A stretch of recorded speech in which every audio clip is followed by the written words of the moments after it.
cierro mi boca, si no, ¿para qué invitamos al doctor Fructuoso Ayala Guerrero? Y adelante, doctor, que dejo para el final el principio, porque el orden de los factores no altera el producto. Muchas gracias y comenzamos. Bueno, pues muchísimas gracias por la invitación a nuestro querido maestro Enrique Álvarez. En este momento estoy respondiendo a la tercera llamada, porque previamente a esta tercera llamada, el profesor Enrique me hizo la primera y la segunda. Así que esta es la tercera llamada, pero espero que no sea la última, porque frecuentemente se dice que la tercera es la vencida, pero esperemos que esta no sea la tercera llamada, la vencida, es decir, la última, No hay quien porque tomarlo, doctor. no, porque por ahí me llegó una información que estamos cumpliendo 7 años en la Comuna de la Palabra, que ha cumplido una gran labor social difundiendo el conocimiento con bases científicas, porque lo que se difunde a través de este medio, pues primero se analiza, se obtiene la información, se integra, se difunde información que es rica, rica para la sociedad. Entonces, me llegó una información de que nuestra comuna de la palabra está a punto de cumplir con la tercera y última llamada por falta de apoyo. Necesitamos apoyar nuestra comuna de la palabra a través de diferentes medios. Pueden ser las propias instituciones como la propia UAM, donde él prestó un gran servicio que no tiene valor. Entonces necesitamos encontrar apoyo para que continúe la comuna de la palabra, ya sea apoyo institucional o a través de todos nosotros. Entonces, quiero llamar la atención antes de empezar a desarrollar este tema que es no interesante, sino sumamente interesante, la cognición. Cognición animal, cognición, la capacidad que tienen los individuos para manejar adecuadamente la información a partir de señales que detecta del medio donde se desarrolla, que la conduce a través de diferentes vías a zonas particulares del cerebro, la procesa, la analiza, la compara y actúa en consecuencia, que es una capacidad que tiene todo ser vivo para sobrevivir. Para sobrevivir es muy importante. Todos los seres vivos deben de tener una capacidad cognitiva desarrollada a diferente nivel, pero que les ha ayudado a sobrevivir. Y en este caso, pues es la cognición animal, pero el humano es un animal. Entonces luego se especifica animal no humano. Bueno, pero muy importante, atención con el animal político. El animal político es traicionero, corrupto, mentiroso. Atención con ese tipo de animal político, porque el animal no humano actúa también, pero para sobrevivir, para adaptarse a su medio. Si bien a veces es depredador, aprovechando las palabras del maestro Enrique, es depredador, pero para sobrevivir, es su naturaleza, o depreda, o se alimenta de otros, pero para sobrevivir. Y eso le ha permitido conservarse por miles de millones de años en la escala evolutiva. Pero el animal político les puede dar una puñalada de la espalda. Entonces, mucho cuidado con el animal político. Bueno, pero habrá ocasión para extendernos en esa parte. Así que Doctor, vamos a ver simplemente la conexión animal en animal no humano. Ok, doctor, dos cosas que me parecen fundamentales. Cognición y autoconciencia no son equivalentes. Es decir, que un animal, humano o no humano, realice procesos cognitivos o cognitivos, no quiere decir que tenga conciencia de sí mismo como sujeto activo de dicha actividad. El animal humano puede tener conciencia de ello, a diferencia del animal no humano. Y segundo, el engaño táctico. Alguna vez se preguntaba a propósito del autismo, Uta Fried, de Reino Unido, ¿por qué los autistas no pueden engañar? El problema del engaño táctico creo que aparece hasta en las plantas y los animales. Pensar en la capsaicina, pensar en lo que sería el mimetismo en biología animal, los ritos de cortejo que tanto los etólogos plantearon para atraer o no a otro animal. Y decía Utafrid, pero si en la lucha por la vida contra un tigre dientes de sable estábamos derrotados de antemano, si con un mamut o con un bisonte a patadas estábamos de antemano derrotados, ¿qué nos hizo sobrevivir? Es esa capacidad de anticipar, de ver, me puede matar, mejor me voy, pero además esa capacidad de engañar. El engaño táctico como arma biológica de defensa. Ahí lo dejo porque efectivamente no es lo mismo mentir que engañar. Creo que hay algo que se puede comentar. ya aquí el profesor Enrique ya metió mucho ruido de todo lo que ha mencionado. Se pueden originar múltiples conferencias. Mencionó la conciencia, o la autoconciencia, la capacidad que tiene el individuo para darse cuenta de su existencia y de lo demás que le rodea. A veces algunos se dan cuenta que existen, pero no se dan cuenta de los demás. Y hay numerosos experimentos en animales precisamente para indagar si tienen conciencia o no. En ese sentido, podemos agarrar otro programa para ver la evolución filogenética de la conciencia.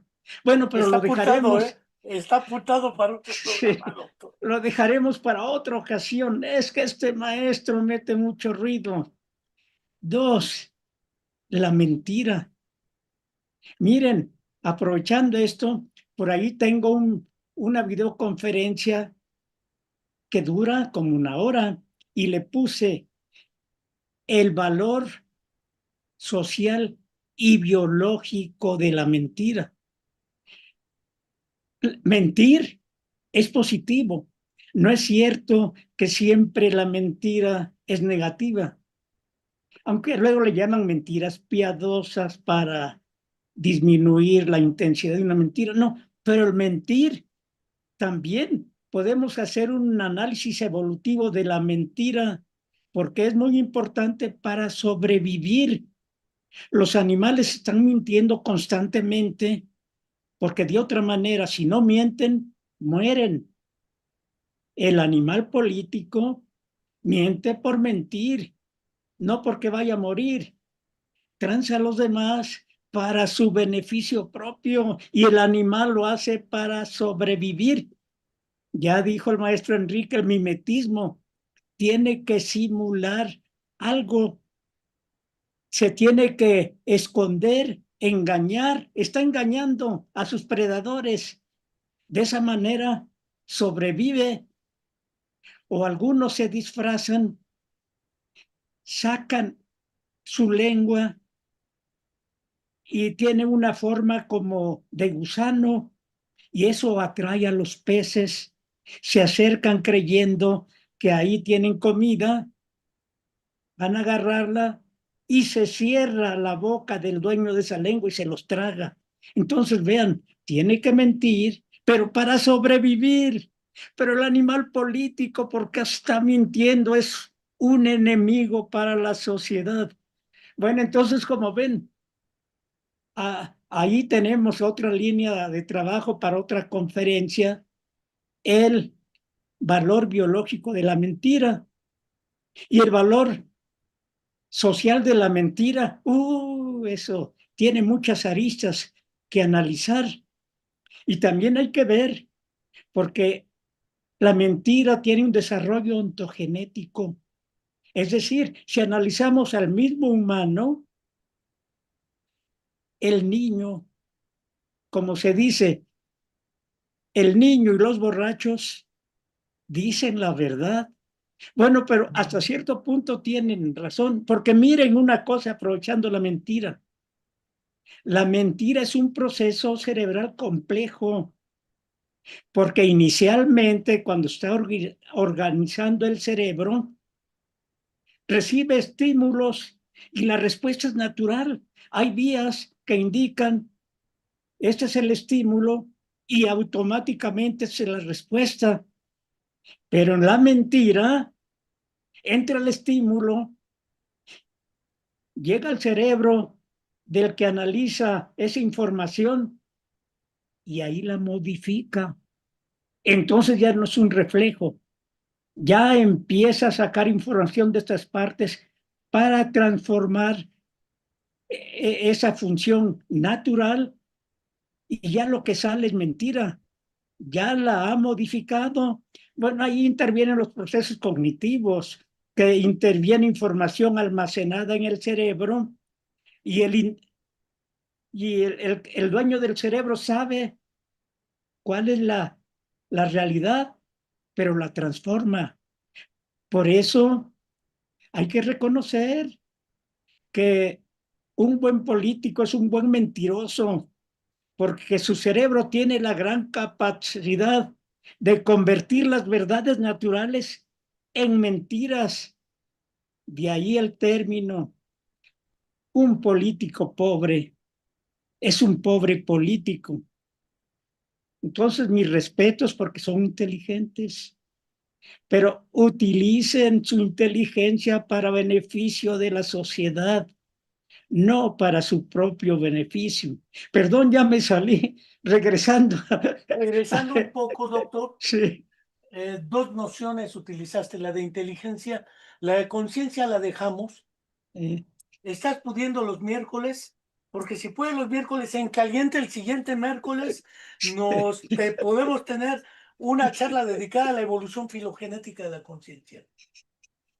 Y la que sigue, la evolución filogenética del engaño táctico y la mentira. ¿Estás de acuerdo? Espérame, deja Dejo que ver organizarme. la agenda. Sí, porque Pero bueno, se me fuera de acumuló eso, mucho trabajo, pero sí son temas muy interesantes que podemos desarrollar, sobre todo a los que nos escuchan. Son temas sumamente interesantes que nos podrían llevar no una hora, no dos, a lo mejor todo el día, a lo mejor semanas, o hay muchísimo que analizar. Ok, un bueno, seminario completo podemos preparar un seminario con una sesión semanal sobre estas cuestiones, pero regreso a un punto sí. para centrarnos nuevamente. Utilizaste la categoría de inteligencia. ¿Inteligencia y cognición son equivalentes?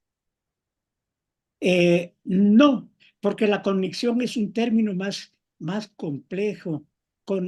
En la cognición se va más que almacenar información, la memoria es importante. Entonces ahí depende de la información que vaya almacenando el individuo, que de hecho la información que se va almacenando produce modificaciones en el cerebro. Esa es la clave del aprendizaje.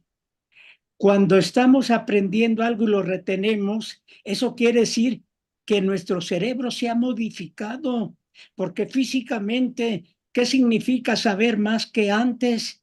Pues que se establecieron conexiones nuevas. Esa es la clave de la información. Entonces ya tenemos un cerebro que maneja la información. Y luego, a medida que tiene más información, más experiencia, la cognición se va acrecentando, es decir, va teniendo más capacidad para manejar los problemas que se le presenten.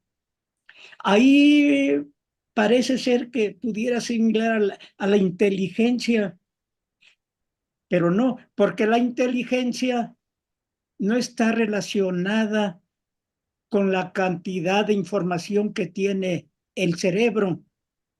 Por ejemplo, puede haber campesinos analfabetas que sean más inteligentes que un doctorado y postdoctorado.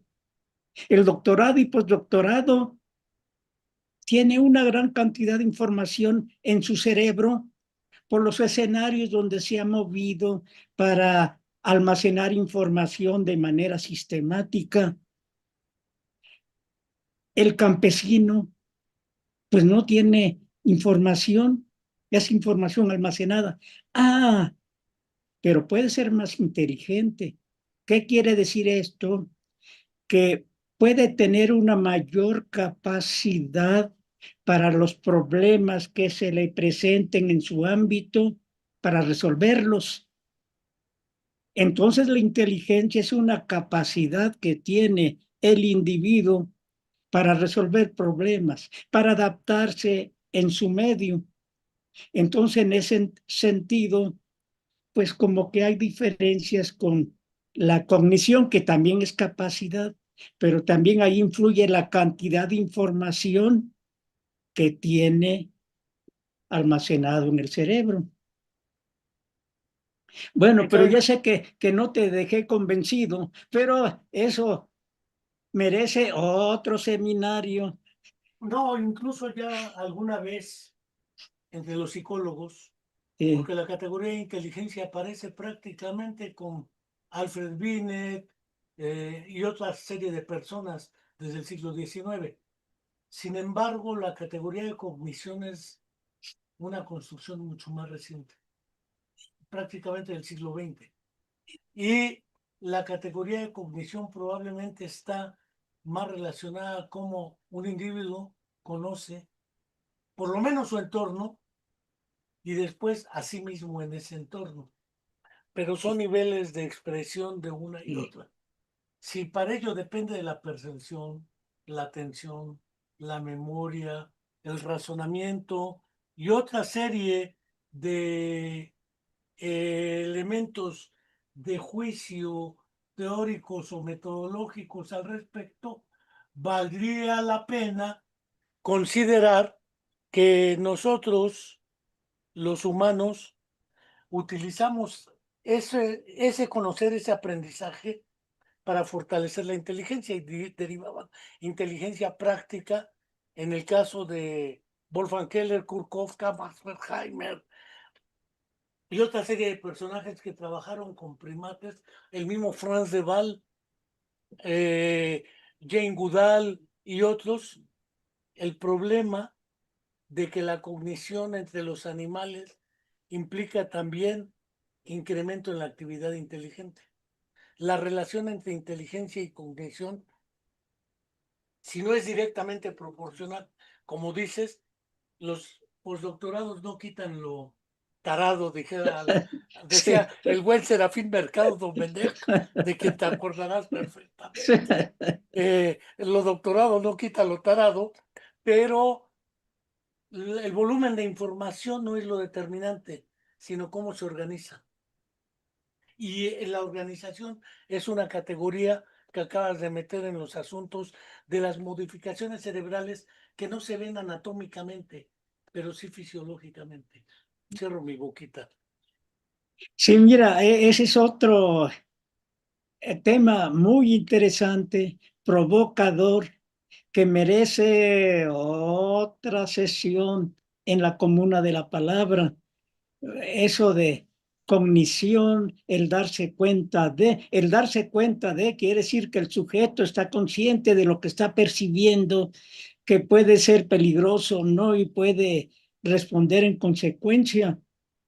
Pero para provocar más esto y poner a pensar a los que nos hacen favor de ponernos atención, nos remontamos a una escala animal básica, a animales que ni siquiera tienen cerebro, a animales que ni siquiera tienen conjuntos de células, a organismos unicelulares. Miren, se ha visto experimentalmente, si los ponemos en un medio y los estamos observando al microscopio y están rodeados de diferentes partículas, algunas tóxicas, algunas alimentos, a base de ensayo y error, aprenden, entre comillas. Inicialmente se tragan todo, pero luego se dan cuenta que unas les hacen daño. A ese nivel, bueno, no podemos decir mentalmente ya se dio cuenta que le hace daño y ya no se va a acercar a esa partícula, se va a acercar a otras que le hicieron bien, que fue alimento, ha aprendido. Pero ahí la pregunta, ¿dónde almacena esa información? ¿Cómo razona? ¿Este es bien? ¿Este es mal? Ahí simplemente son leyes físico-químicas, pero donde empieza el proceso de aprender, de seleccionar y responder a consecuencias. Entonces, pues ya nos vamos a ir a nivel físico, a nivel electrónico, a nivel molecular. Desde ahí empieza el proceso. Entonces, no los quiero desanimar a los que piensan que un ser divino fue conduciendo la evolución animal hasta que dio origen al alma, al espíritu. No, mejor regresemos a la plática inicial. Tuvimos aquí en la Comuna de la Palabra un personaje, un doctor experto en antibióticos, y estábamos discutiendo el asunto de la resistencia a los antibióticos.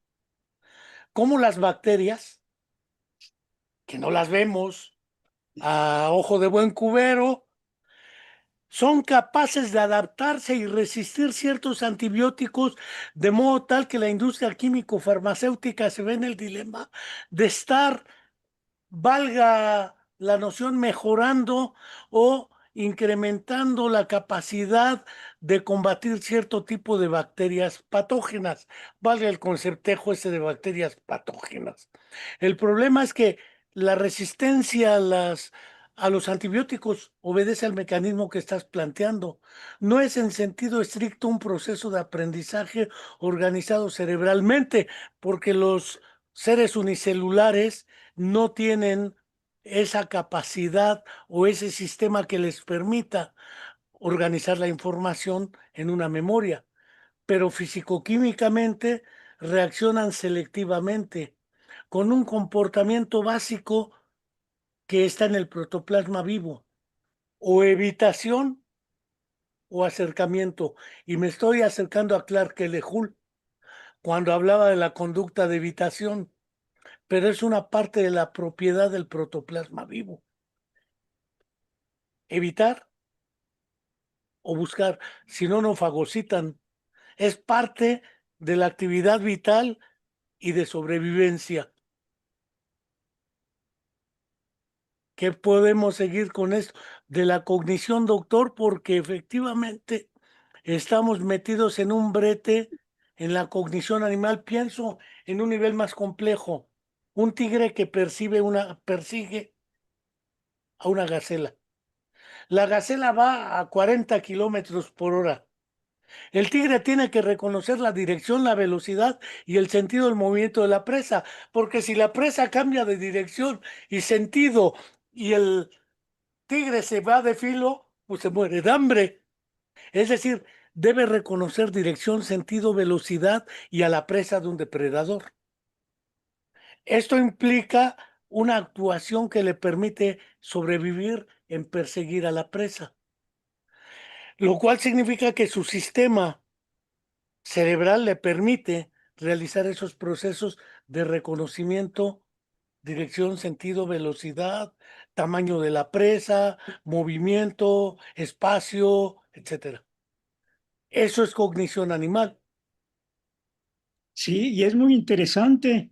Entonces aquí podemos contrastar el nivel de cognición animal en el león, en el tigre, que escoge a la presa, sabe cómo acercarse. Inclusive uno ve cómo puede hacer, digamos, una planeación. Ve a distancia a la presa y se agazapa, se agacha porque sabe que esa conducta le va a ayudar a que la presa no lo detecte y huye. Entonces ya está planeando de antemano, tiene esa capacidad de planear con la conducta que emite, se agazapa, se va acercando poco a poco y calcula la distancia adecuada, aumenta la velocidad porque ya sabe que a partir de ahí prácticamente la presa ya es alcanzada. Eso indica cierto nivel de conexión, pero puede contrastar con los reptiles. Vámonos ahora con el cocodrilo, que tiene un cerebro menos desarrollado. Esos cocodrilos luego se meten con el enemigo equivocado. Entonces ahí su conducta es más refleja.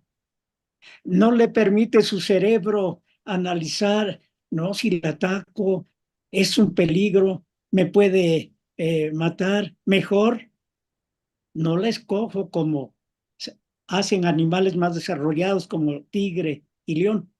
El cocodrilo de manera refleja, si está cerca por allí un animal, por reflejo si le avienta y lo atrapa. Pero puede ser que no analizó si ese animal representaba peligro. Se le aventó a un hipopótamo, se le aventó a un elefante y terminó aplastado.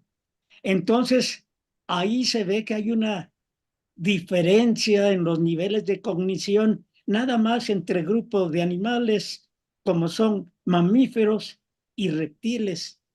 Entonces, ahí ya podemos hablar de que ha habido modificaciones evolutivas de los procesos cognitivos y así Pe- podemos ir analizando diferentes niveles. Pensar en algunas aves como las águilas o los cóndores, Ahí también hay muchísima información. porque De tú eres hecho, experto en esas cosas, doctor. hay bastante información. De hecho, los primeros estudios para ver si los animales pensaban como los humanos, pues son estudios prehistóricos antes de Cristo, los filósofos, aunque muy inteligentes, sabían que los animales estaban, pues era materia viva y tenían diferentes sistemas que les permitían sobrevivir, aunque ellos decían, pero no tienen alma, y a eso se referían como sinónimo de cognición. Entonces, desde ahí empezaban a preguntarse, si los animales tenían lo que el humano, el espíritu, el alma o la cognición. Descartes los consideraba como robots. Sí, estos son como los humanos, pero no tienen alma, no tienen sentimientos, son robots. Y entonces, pero ya con el avance de la ciencia y la tecnología, pues fueron diseñando métodos cada vez más elaborados en búsqueda de la cognición. Y en ese sentido, pues hay modelos animales que pueden ser primates, es decir, primates no humanos. Ahí sí que los han entrenado a leer para ver si tienen esa capacidad de leer. Claro, no a través del lenguaje, porque aunque tuvieran la capacidad mental de hablar, no tienen la parte motora, lengua, etcétera, músculos que les permiten a través de pensar, sacar el aire y emitir en forma de palabra los pensamientos, pero con otros métodos. Con la llegada de las computadoras se les enseñaba, a ver, aprieta este botón, pregúntame, tengo hambre, dame un plátano. Entonces, sin hablar, algunos primatólogos trataban de comunicarse con ese sistema, con los primates no humanos, o también unos se daban el lujo de adoptar dentro de su familia a primates.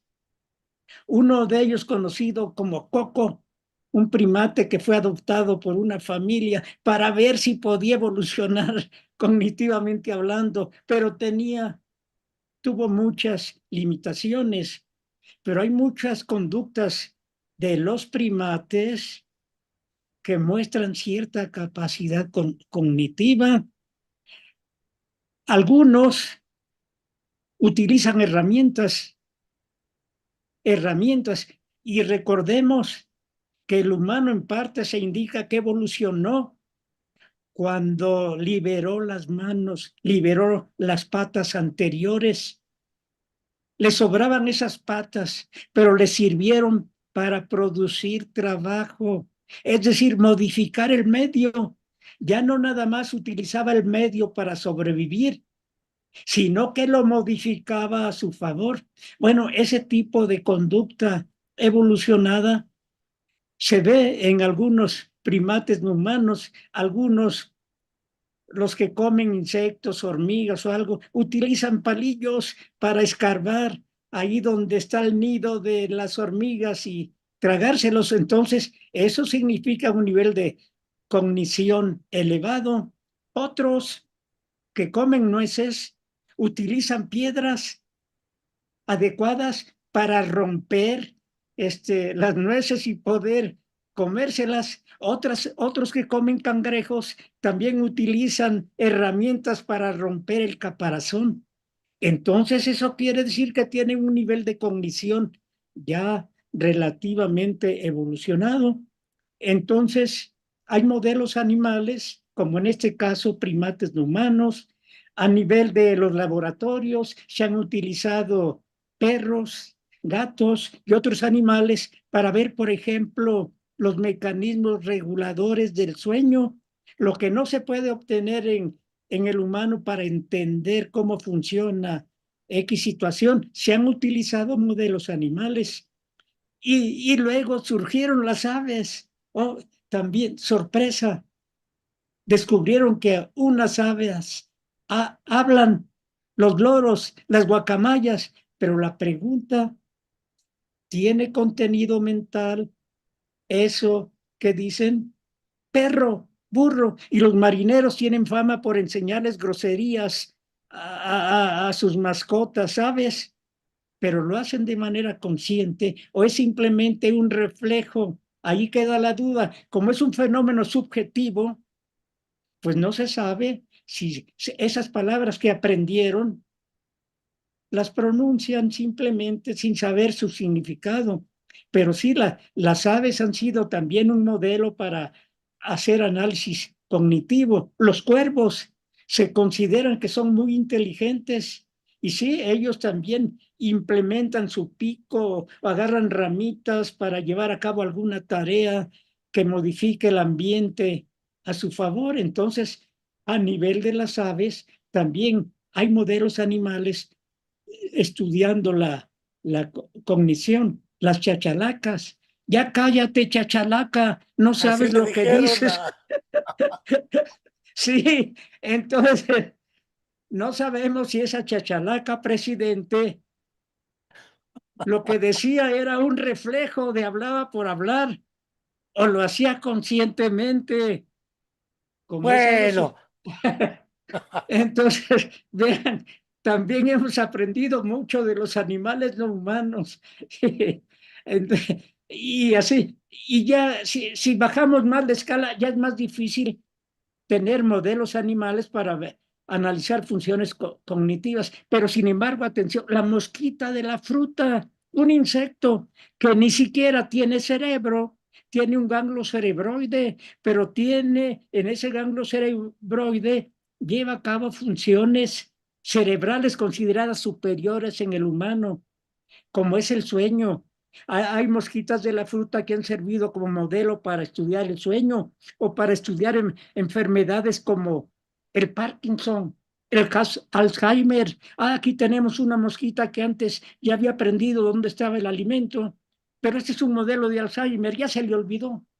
Entonces sí, hay muchos modelos animales que han servido de referencia para tratar de comprender cómo estos procesos cognitivos se fueron desarrollando poco a poco hasta llegar a su máximo desarrollo en el humano y generar la pregunta, cerebro, mente, ¿es lo mismo cuerpo, mente, cerebro, mente, o una cosa es algo sólido, algo que existe es la materia y la otra parte es energía, cerebro, mente? ¿Qué es? Hasta ahí hemos llegado y no se ha contestado todavía.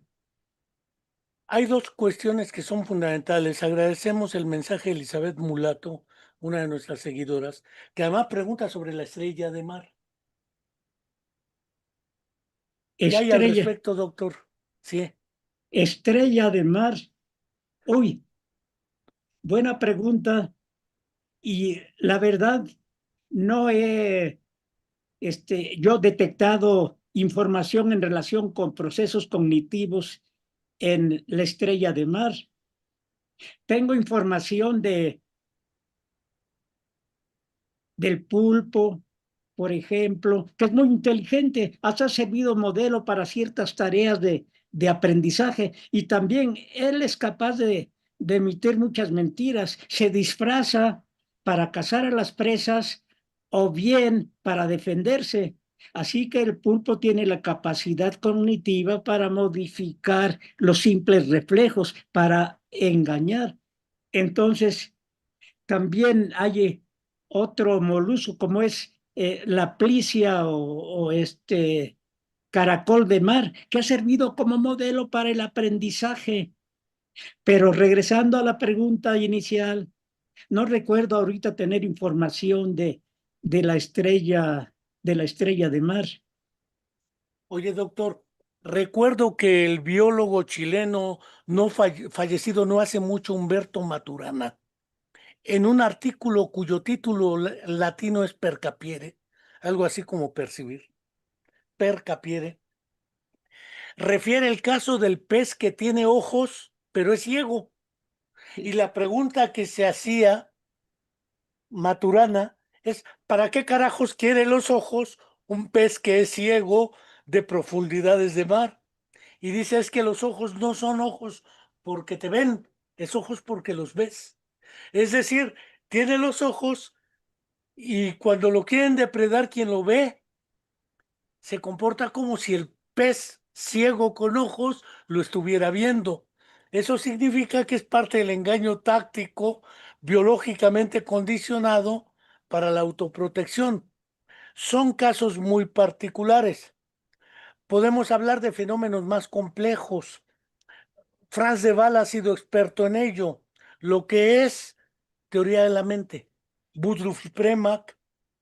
Yo creo que el otro cree que si hago esto, va a pasar esto. El engaño táctico en los ritos de cortejo, en la conducción de manadas, en machos alfa, toda esta historia, las alianzas tácticas. Tiene un trabajo Franz de Waal titulado La política entre los chimpancés. Él se dedicó a chimpancés, bonobos y orangutanes. Y el punto es efectivamente cómo el engaño tiene hasta la capacidad de provocar alianzas tácticas para derrocar del poder a un macho alfa y poner a otro. Se parecen tanto a nosotros, decía Juan Gabriel, que no pueden engañarnos.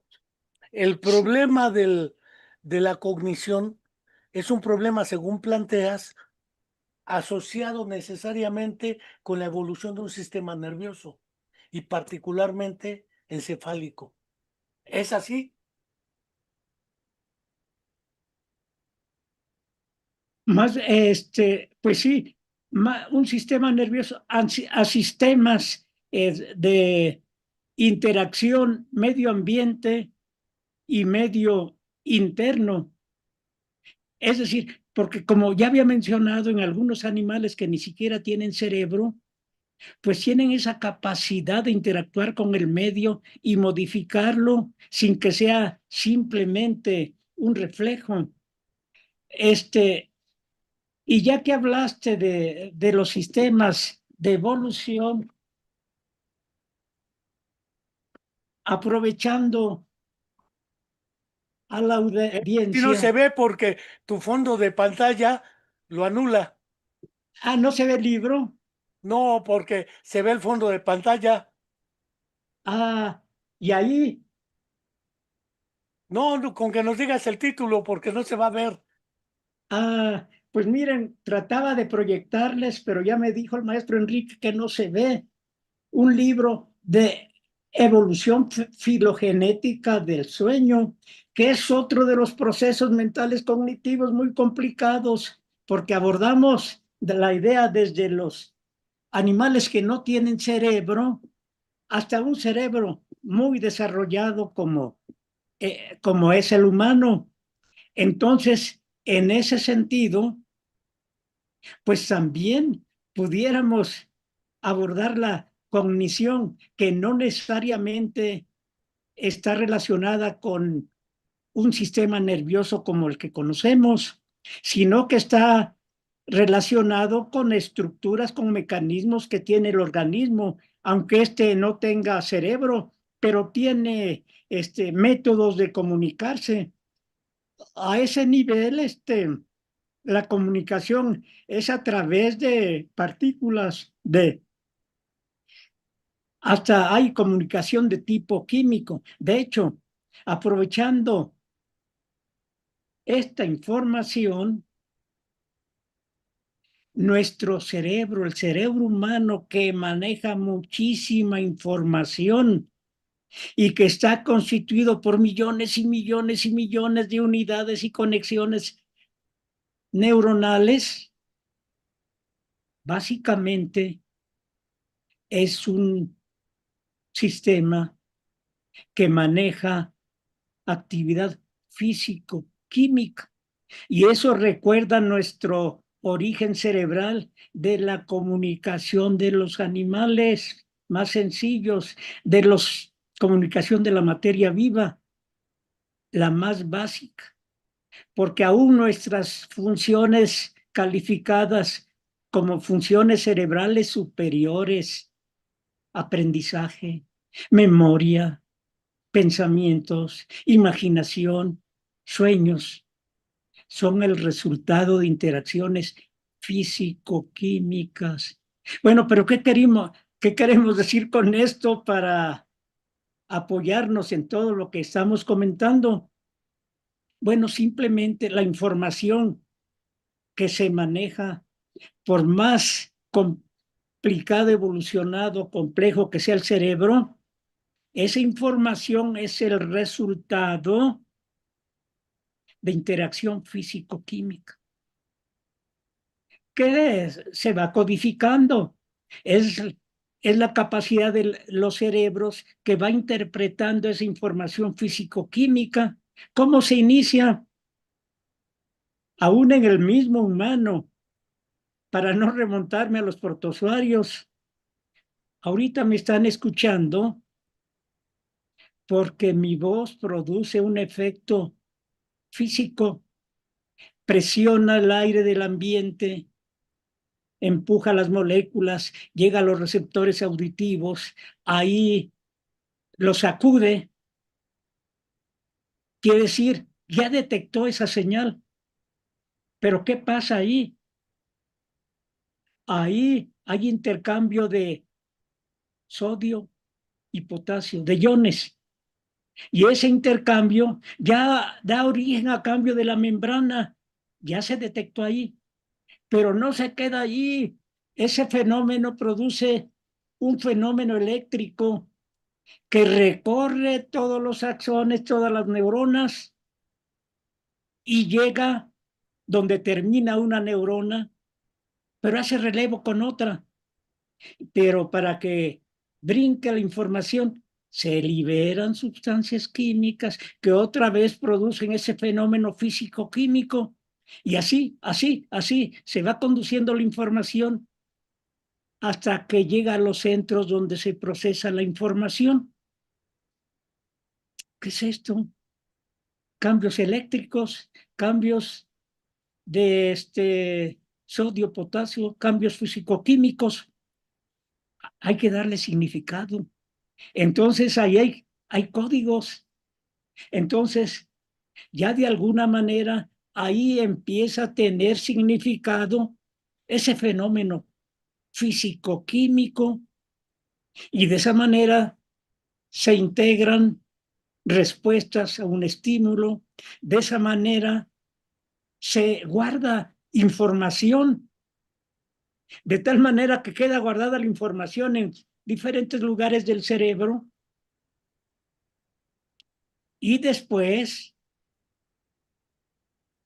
saca la información para hacerla presente, pero información que ya no existe, existió en un tiempo, ahí se acumuló y en un momento determinado, cuando empezamos a meditar, cuando pensamos, cuando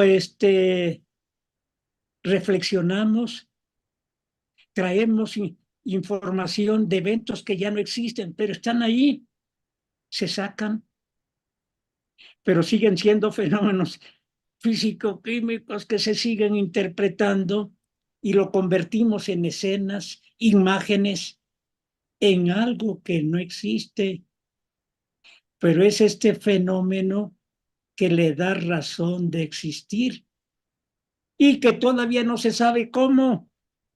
Bueno, ya se sabe que todo eso sucede, pero fíjense cómo pasar de lo inconsciente a hacerlo consciente, cómo pasamos de algo que existió, ya no existe, pero nuestra mente lo jala otra vez.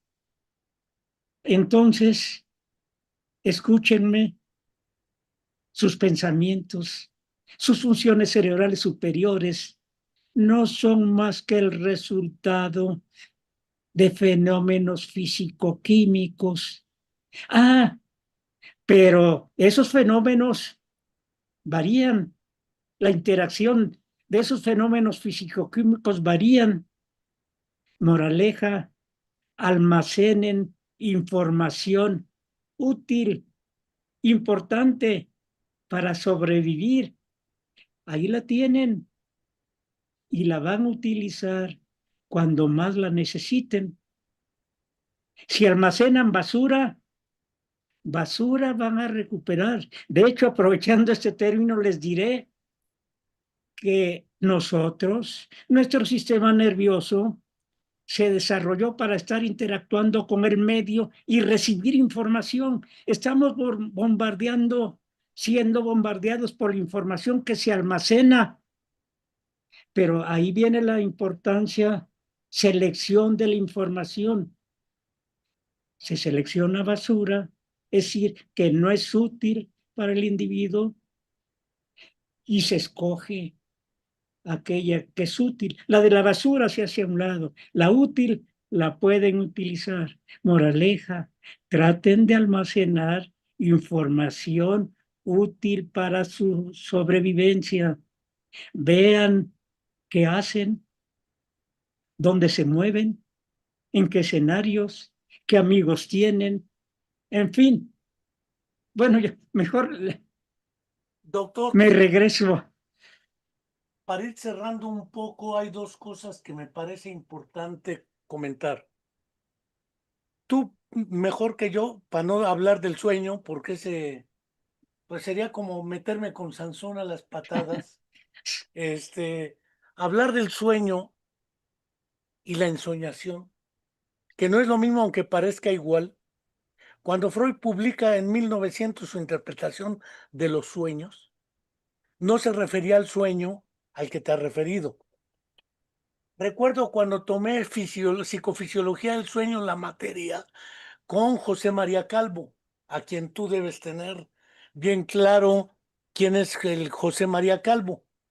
Y recuerdo que uno de los referentes era Raúl Hernández Peón, otro mexicano fallecido en el 68, se mató acá en La Pera el hombre, pero debo recordar que los primeros estudios que se refirieron eran con gatos. El gato duerme mucho y muchas veces al día, pero era con gatos, el modelo era animal.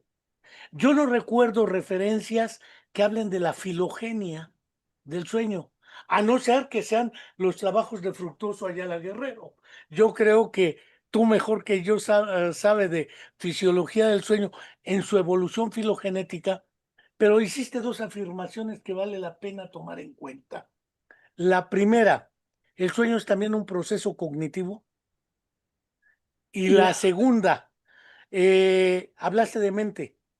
Entre la actividad que realiza el sistema neuronal en ese proceso de polarización, despolarización, repolarización, que es el impulso nervioso, con la bomba de sodio-potasio, eh, que es entre actividad eléctrica y físico-química, por decirlo de algún modo,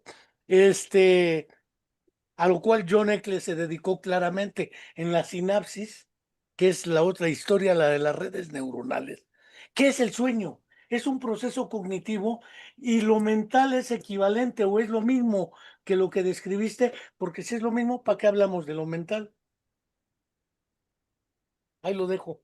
Bien provocadora la pregunta.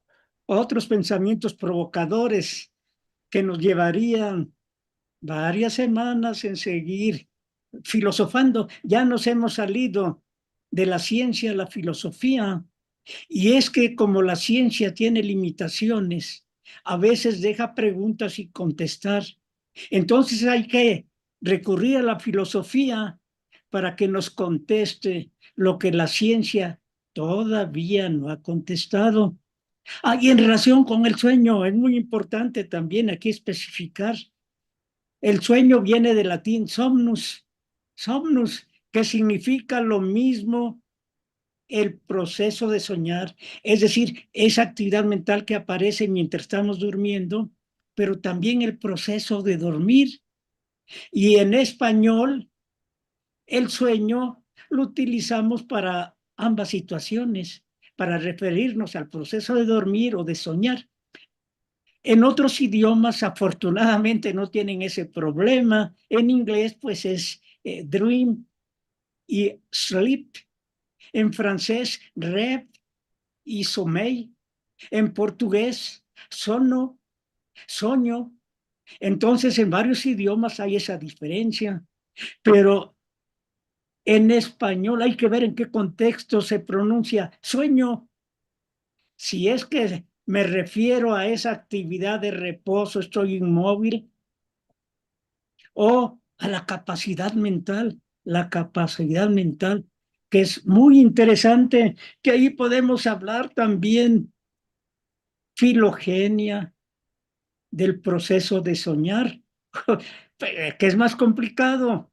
Si hablar de la filogenia del sueño es complicado, hablando fisiológicamente, pero cuando menos ya la tecnología empieza a contestar a través de resonancia magnética, a través de ver el cerebro, el interior, mientras alguien duerme, se puede ver cómo se modifica la actividad cerebral en diferentes partes, cómo la sangre que transporta oxígeno puede variar de acuerdo a las etapas del sueño.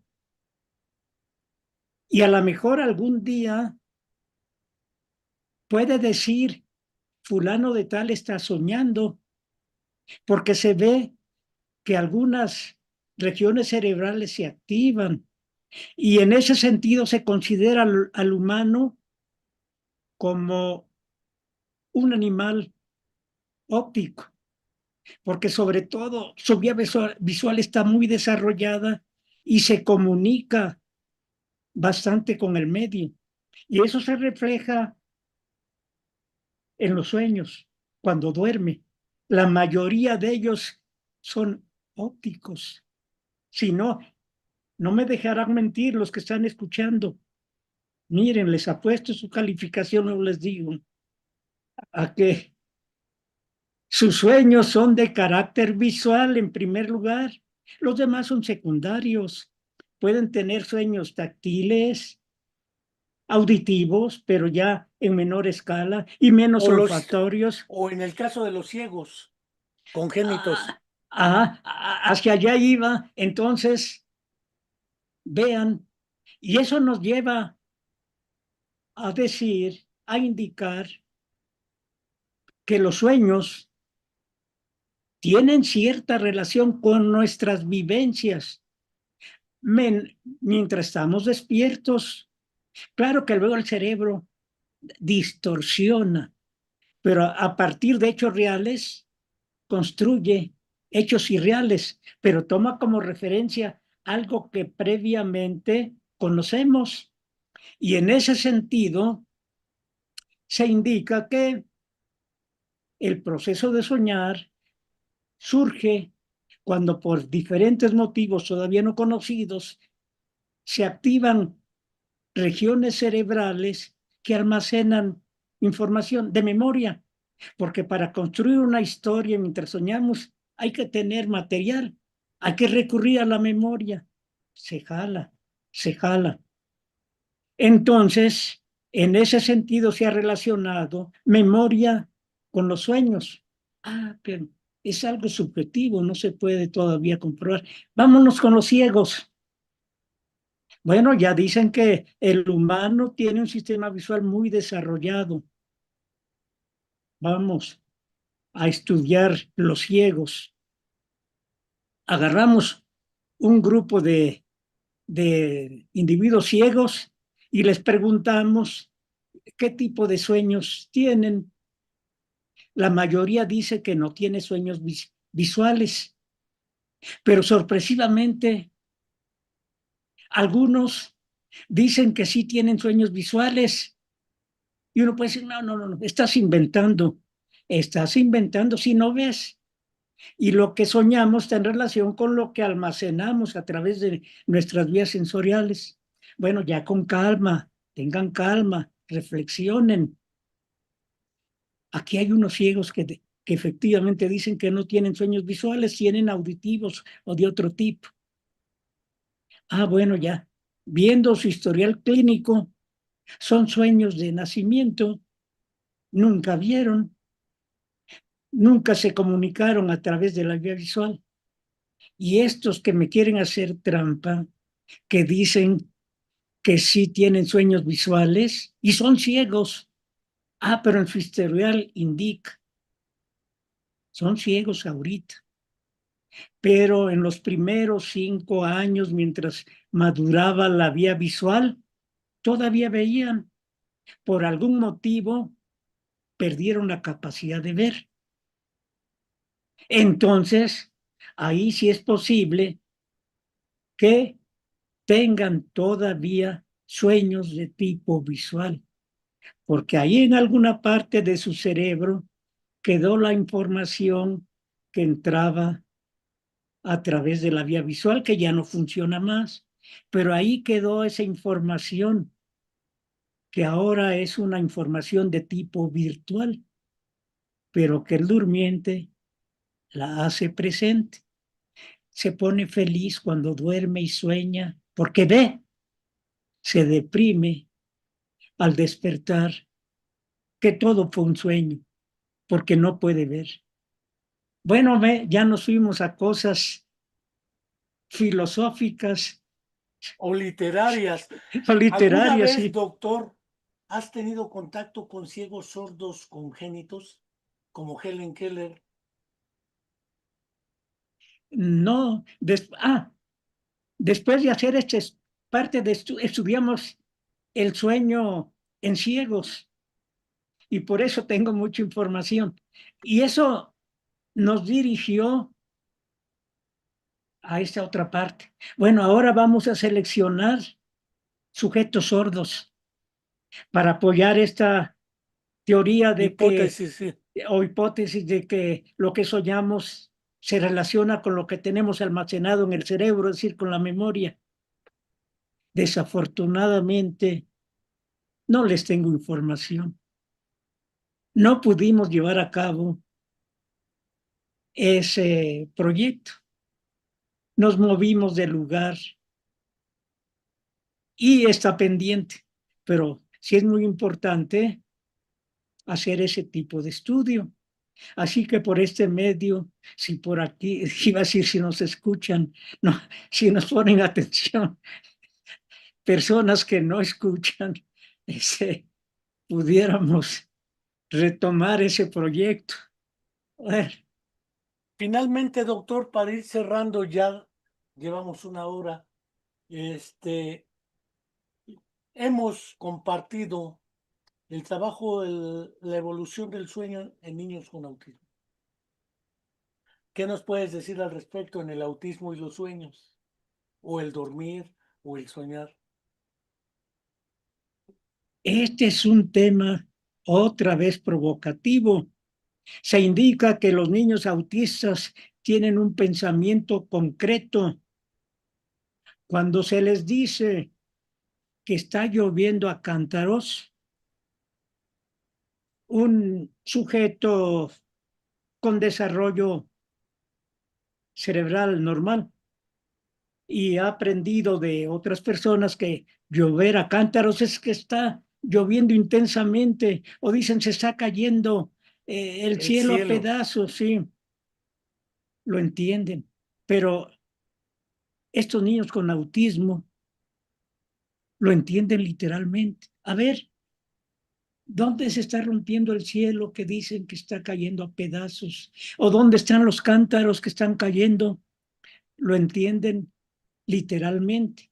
Bueno, también depende del nivel de gravedad, porque ya sabemos que hay 3 niveles de gravedad, pero en general sí tienen un pensamiento así concreto, rígido. Ah, pero la pregunta es, bueno, eso ya lo sabemos, pero cuando duermen, ¿qué sueñan? Bueno, ahí curiosamente también el contenido de los sueños es más rígido, más concreto. Ha habido especialistas que cuentan número de palabras, número de eventos que se presentan durante un sueño.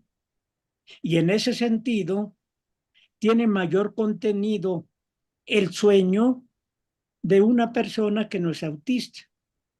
El autista tiene menor capacidad para expresar lo que ha soñado y lo que sueña es más concreto, no es fantasioso, así que es más concreto. Doctor, no es por presumir, desde luego, ¿verdad? Pero hemos tenido el privilegio y la fortuna de compartir contigo la publicación de algunos capítulos conjuntos del libro entre tú, Jesús Cruz, también a Felipe Cruz, casi el papá de Jesús Cruz, y tu Sí, servidor. que seguido me invita a las botanas, porque ya sabe que en ese escenario es muy importante, porque fluye la información sin trabas. Ahí la información es libre, no está atada a ningún interés más que el informar y disfrutar algo bien frío. La botada. Pues Sí, tenemos pendiente una botada, doctor, en una sí, botanera, sí. pero mientras nos llega la oportunidad, efectivamente, por ahí hay algunos capítulos que hemos tenido el privilegio de compartir contigo en la multitud de trabajos que coordinas, diriges y publicas, algunos relacionados de la evolución del sueño y el tipo de sueño en personas con autismo, cosa que es para presumir, es decir, con el doctor Ayala hemos publicado algunos capítulos, por ahí tengo algunos 2 capítulos que hemos publicado al respecto y que en su momento divulgaremos para quienes lo quieran leer también, pero mientras tanto no quiero naturalmente dejar de agradecerte esta ocasión. El tiempo, la experiencia, el estilo con el cual invariablemente nos comentas las cosas. Y no sé si quieras decir algo más. Por lo pronto, muchas gracias, doctor. Y adelante. Bueno, con lo que acabo de escuchar, pues ahí surge material para más sesiones en la Comuna de la Palabra, que no sea la tercera y última llamada, como les decía. Pero No hay con quinto esto malo. ya les comento que sí tenemos un proyecto con niños autistas, donde ya sabemos que tienen muchos problemas de sueño, muchos problemas neuropsicológicos, problemas de conectividad cerebral. Actualmente se está estudiando su sueño, se hacen valoraciones neuropsicológicas de conectividad cerebral y luego se les estimula con un sistema de estimulación magnética transcraneal, con la idea de que algún día se implemente ese método para mejorar las capacidades de estos niños. Y también su cerebro puede ser un modelo para entender cómo funciona el cerebro en general. Hay que tomar en cuenta la conectividad cerebral, que es muy importante. Y también para la parte de tipo social. ¿Por qué estos niños tienen problemas de comunicación? Bueno, estamos buscando ahí datos fisiológicos, neurofisiológicos, que nos ayuden a entender por qué tienen problemas de comunicación social. Entonces ya tenemos más de 10 años trabajando en esa área, pero además tenemos que resaltar, ese proyecto surgió cuando fuimos a fundar la Clínica de Trastornos del Sueño a la Universidad Nacional Autónoma de México. Y viendo las características del comportamiento de los niños que allí trabajaban, nuestro estimado Felipe Cruz. invitador, ¿no? Y aquí Enrique Álvarez, que le heredó ese trabajo, esa tarea, ahí surgió. Entonces, pues ahí el maestro Enrique se ganó a que apareciera como coautor ahí en libros que hemos comunicado, porque ahí se inició la historia de este proyecto que tenemos con niños autistas. Y creo que siguen trabajando, pero por ahí vigila, Chucho, luego se sale de las casillas, no se comunica, oriéntalo, contrólalo, tú influyes mucho en él, no sé dónde anda ahorita, pero creo que ya le dieron plaza de tiempo completo, porque antes lo hacía apoyando a las familias que tenían ese tipo de problema y a base de colaboración material. No tenía nombramiento, pero creo que ahora ya se dieron cuenta que es una persona muy útil y un proyecto muy útil que tú iniciaste por allá. Entonces, qué bueno que ya el sistema se dio cuenta. Y en ese sentido le pido al sistema que se dé cuenta que la comuna de la palabra es fundamental para la comunicación, sobre todo para una universidad que queremos tanto, que ha dado tanto a la sociedad y a través de este medio, comuna de la palabra, esperemos que se siga difundiendo este tipo de información que consideramos que es útil para la sociedad. Y ya para terminar, comento que unos académicos de la UNICEF, que ahora ya tiene otro nombre, cada ratito le cambian nombre, la UNICEF, se acercaron para que hiciéramos una historia del desarrollo de la clínica de trastornos del sueño, que va a salir o ya salió en la revista, creo, Univento, algo así se llama, que edita Inventio. Inventio, que edita la propia universidad. Así es. Y ahí en la referencia aparece como coautor el maestro Enrique Álvarez. Ah, Entonces, qué fíjate, curioso. bueno, hay Como en una referencia ahí de estos capítulos que publicamos. Entonces, en cuanto salga, hay que verla. Si no, para reclamarla, sé qué pasó, por qué quitaron esta referencia o esas no te referencias. preocupes, doctor. Ya sé que tú tienes gran capacidad de convencimiento. Pues mira, esta plática ha sido enriquecedora. A partir de un título, filosofamos, pero dimos información muy interesante y creo que muy útil para la sociedad. Cualquier duda que quede en los que nos han puesto atención en este momento y en los que van a volver a ver la comuna de la palabra, esta video grabada y las futuras que esperamos que sigan, estamos en contacto, porque esto da origen a comunicación interminable. Mientras su cerebro funcione, mientras no agarren el viaje sin regreso, seguimos en comunicación. Así que muchas gracias por la invitación, muchas gracias por ponernos atención. Pues doctor, junto contigo agradecemos a nuestros seguidores. No quiero dejar de agradecerte y aquí seguimos hasta que el destino nos alcance, que era un trabajo sesentero. Hasta la próxima Ojalá, y gracias. ojalá que seamos mucho más rápidos que el destino, que tarde en Y alcanzarnos. que tarde el destino. Sí, ok, Gracias, Doc. bueno, Hasta luego. gracias, hasta luego.